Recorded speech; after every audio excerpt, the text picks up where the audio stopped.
Let's get sweaty. Hey guys, welcome to a Shenmue Dojo video. Today's topic is going to be on the Shenmue novel. Now, I'm not talking about a novel which finishes the story. I'm going way back to the early conception of Shenmue into Virtua Fighter RPG. I'm going to look at sort of three what I call key revisions to what would be the Shenmue novel. There's probably more out there. I don't think we really know how many versions of that Shenmue novel exist. But I've got three sort of examples here that I want to talk through. And then hopefully we'll have a little bit of a discussion at the end as to what I think could happen next.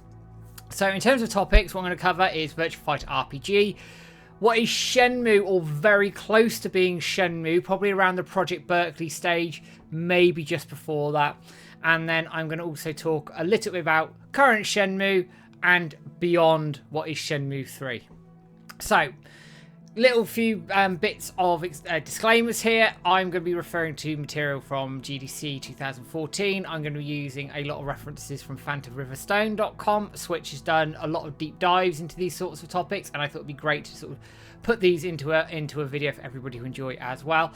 The idea being that I gather quite a knowledge base of the novels and information that's surrounding this, so that it informs, hopefully, what I'm telling you. I will also probably chop and change a little bit with some other topics off of the old dojo, the new dojo, and also the Game Jam beta that Lauren and the team worked on a few years ago. I think it's 2 years ago now. So diving in, we'll go straight into the Virtua Fighter RPG, which is Virtua Fighter RPG Akira's story, which seems to be where we have a ton of information. Now, obviously, you had the GDC conference in 2014. They showed the 11 chapter cards. They showed the development cycle. They showed sort of the story cycle and the 4 stages of the story there. It was pretty much, and I'd be very surprised if it wasn't, a complete story based off of Akira from Virtua Fighter. One thing that stood out from that is it said 11 chapters. Now, this goes against an interview way back, I think around 2002, when Shenmue 2 was on the Xbox, and it was talked about Shenmue having 16 chapters. Now, I'm going to bring up an image on the screen for you to sort of confirm this. Now, this was taken from that interview, and a person who was working on the development of Shenmue 2 at the time on the Xbox said this, this is what the cycle of Shenmue is going to look like. So you had chapter 1 was obviously Shenmue 1, chapter 2 we know was missed out, and I'm going to talk about that a little bit later. Shenmue 2 covered chapters 3, 4, 5 and a bit of 6.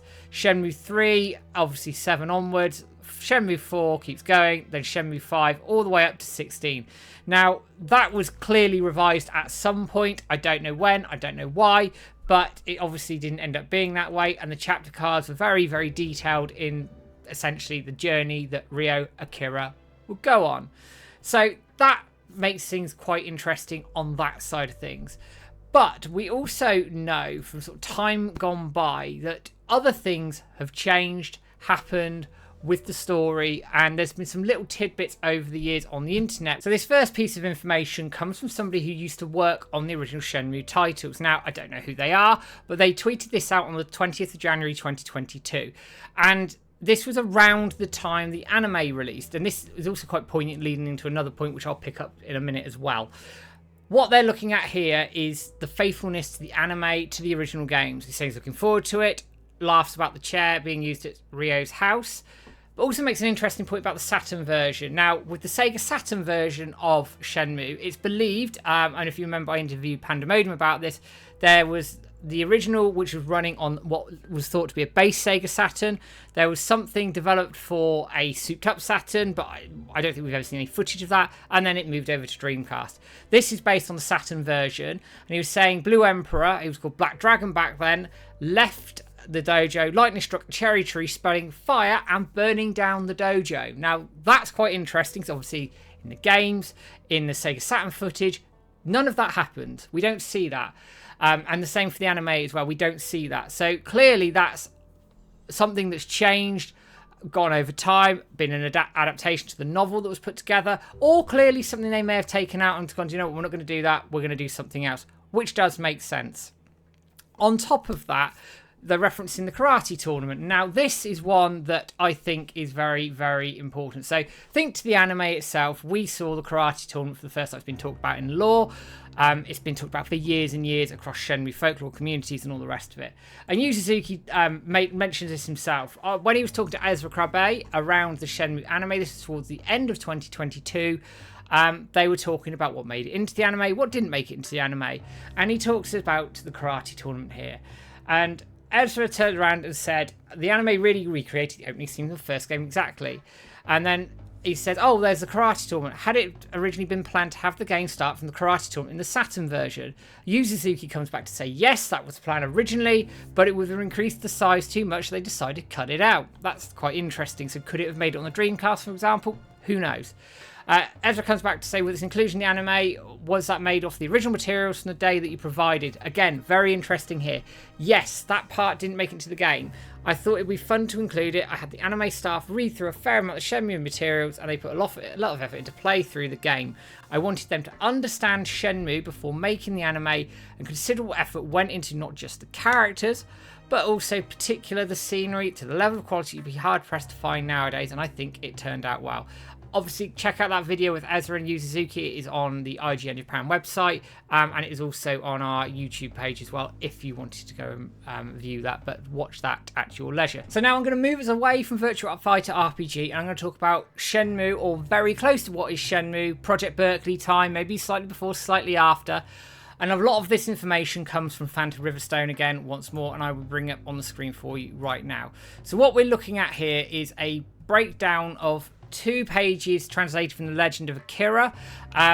Looking at the interview that we did with Yu Suzuki, obviously it's told that the white papers, the novels, obviously got more in them. We don't quite know what's in them, but it's just there's more in there. And it's very interesting, this whole article. I would suggest you go and check it out. It talks a little bit about the opening cutscenes, the translations from that, how it relates to some of the Sega Saturn footage, for example.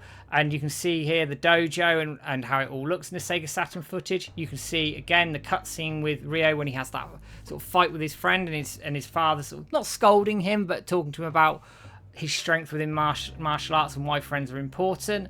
Then on the second page, there's another translation there which talks about the death of his father, but also notes here, very similar to what the person said on Twitter around the anime release, is actually that the dojo does start burning down, heavy rain starts to fall, soaking them, which is very interesting because that sort of links a little bit to Project Berkeley, which I'll come on to in a minute. You can see, again, more from the script there. He talks about staying strong to his father, that he then obviously dies in his arms.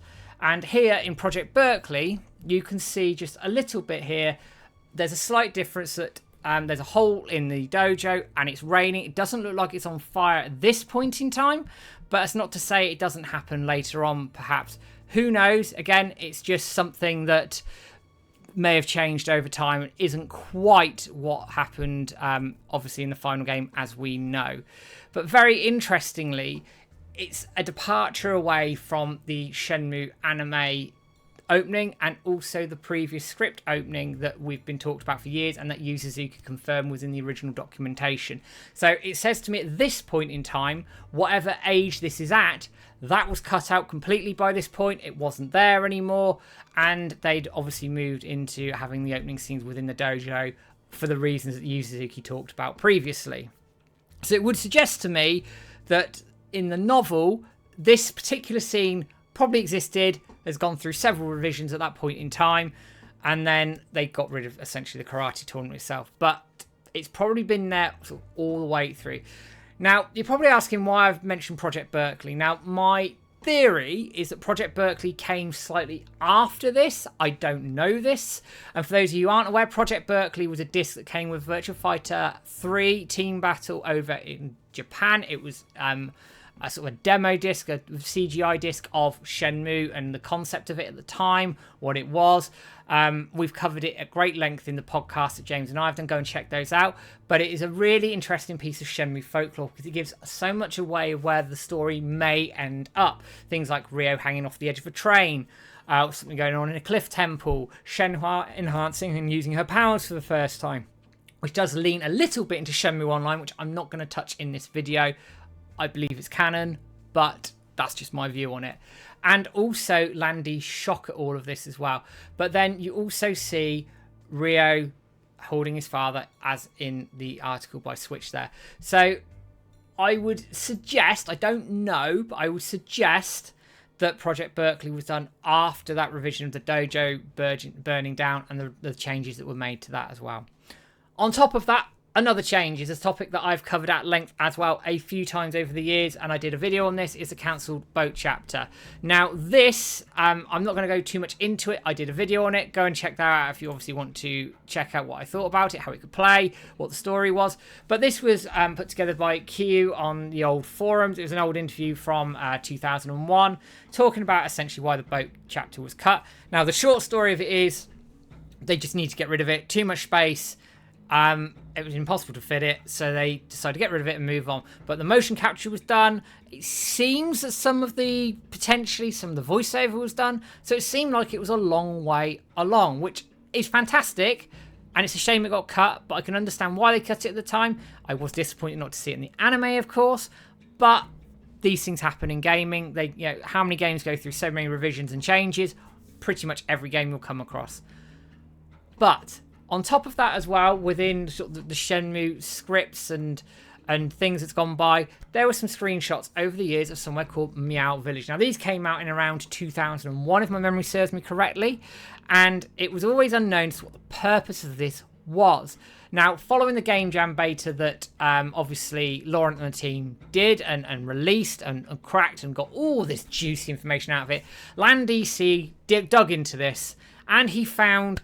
And it's one of the biggest finds in the Shenmue sort of community in terms of the Holy Grail sort of stuff. And obviously we thank everybody who worked on the Game Jam beta for this, because it allowed the access to what we ended up getting. And I've always said Meow Village is one of the Holy Grails.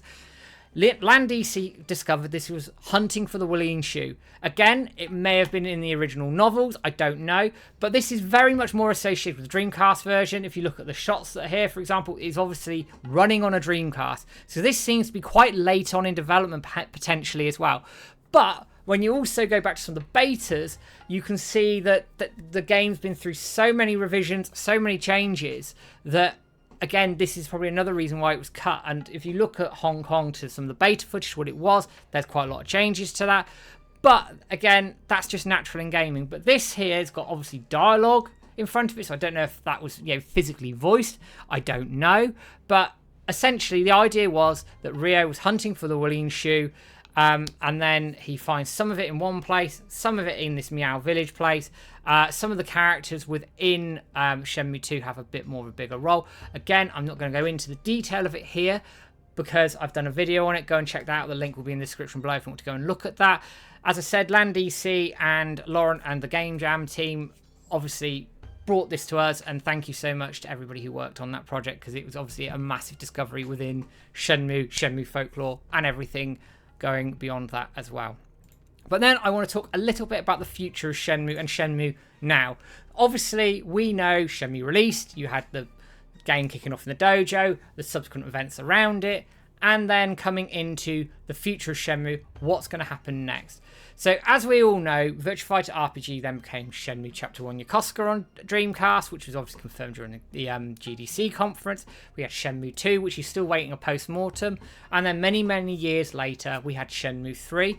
Now, I don't know how much of the novel for Shenmue 3 was taken and employed into the game. Maybe not as much as they'd like to have done. Again, I don't know. But obviously, they've had to make compromises along the way. But my question here, and what Yu Suzuki confirmed throughout all of the development, is the novels aren't done. They are there. And what they do is they work through the game and they take the bits out of the novels that will fit the game, drive, forward, whatever you want to call it. They take the stuff out to fit the game. And we've also confirmed the next destination is Shuzu or Shozu, depending on how you want to pronounce it. I don't know. So that part is written. It then comes into what do we think is going to come out of that, and we don't know at this point. Is he also going to borrow things from other chapters? When you think back to the stuff when we talked about the Shenmue Master interviews that were carried out way back, Yu Suzuki talks quite candidly that things are transferable. The chapter cards are transferable between whatever needs to happen at what time. So, for example, a cut chapter like the train could make a reappearance later on down the line. We don't know. A cut chapter like chapter 4, that could be repurposed as part of Shuzu. We don't know. And that's what is, as a community member, really exciting to see. But also quite frustrating because we don't know where this is going to end up, and we don't know when we're obviously going to see this thing. But it does beg the question, and I do think it's something that would be very sensible down the line, is if obviously the games can't happen, they can draw these novels out properly, get some illustrations to them, maybe even put them in a manga and release the thing that way if that was the last way forward to get this thing finished. Anyway, guys, I have gone on for quite a while about these things. What do you think about the Shenmue novels? What do you think about the Virtua Fighter RPG stuff that I've talked about? Is there anything that was shocking you didn't know, or anything else that you'd want to dive into further? Don't forget to drop us a comment below, and I might just pick some of those up as we go. As I say at the end of every video, thank you everybody for dropping in the content, dropping on the YouTube, Facebook, Twitter, and all the usual places that you can find us. £2 a month, you can be a member, get all videos ahead of time, but nothing is locked behind a paywall. Everything goes towards running the website that James and I obviously put our own money into. Thank you everybody for dropping in. Thank you for sticking with me for what has turned into a bit of a marathon video. And I will be back with another video in the not too distant future. But for now, guys, take care. Have a good one.